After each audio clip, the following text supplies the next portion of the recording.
So lately, I've been seeing a lot of therapists asking, like, what do you do when your clients start speaking to you about ghosts and they tell you that they see ghosts and like that their families like what do you say, right? And I'm asking my therapist out there, what do y'all say, right? And we're trying to put this in a box of like, oh, multicultural therapy and understanding, right? Instead of, so that we don't misdiagnose children or adults who are saying like, okay, I see ghosts and I see this and it's scaring me, right? Because these things do exist, but as Western therapists, we also don't want to enable any psychosis that the client may have, right? And psychosis that is spiritual, right? Under our elders understood that as a spiritual ailment. um so what are people's tools in assessing, and what do you tell your clients? I remember when I was doing DV work, I remember having conversation with my clients, and they would be like, yeah, I read the cards for my husband, and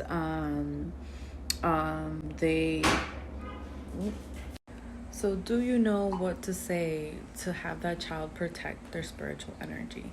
And so many times, because our connections have been lost, a lot of us are coming to our spirituality, to our healing through trauma. And although it's painful, it's still a path. And unfortunately, we have to go through these challenges to learn what it is that we have to do and our purpose and how exactly we need to heal ourselves, right? But yeah, so just think about those things, and let's create new ways of coming towards those paths and our spiritual paths. Ashe, have an amazing day, and as always, thank y'all for listening. Right, because there's biases in therapy as well, right? There's racism in therapy as well.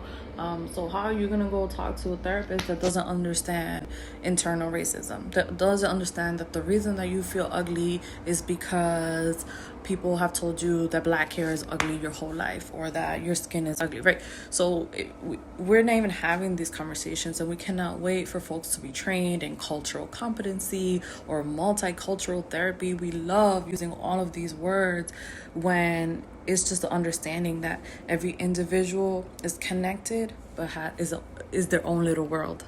It exists in spaces at work, at school, right? Like, for example, I have this colleague who's going through a really tough time during COVID, and my colleague is a woman of color, and my supervisor is a white person, and it's just like the things that are not noticed, right? Me as a person of color, I'm like, nah, sis is bugging, she's not okay, we need to get her some help. She's like completely disassociating in meetings. Just the things that she's saying doesn't sound right for her. But in the eyes of my supervisor, right, she's just this 32-year-old woman who's dumb and like just slow, right? And not recognizing that these are folks disassociating because shit is hard right now.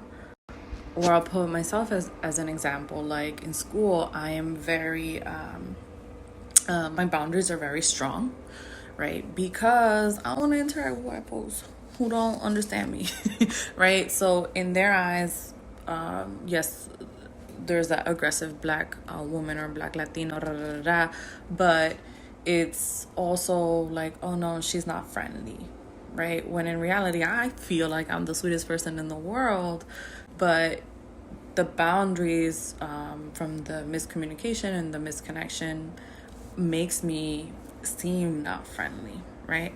So enough about that. I know that people have so many experiences like that at work, and we have to think about, because these are the spaces that we spend most of our time, right? And if these little microaggressions, I don't know who they're micro to, our bodies are constantly like constantly feeling these energies, we're gonna be exhausted, right? And then there's gender, and then there's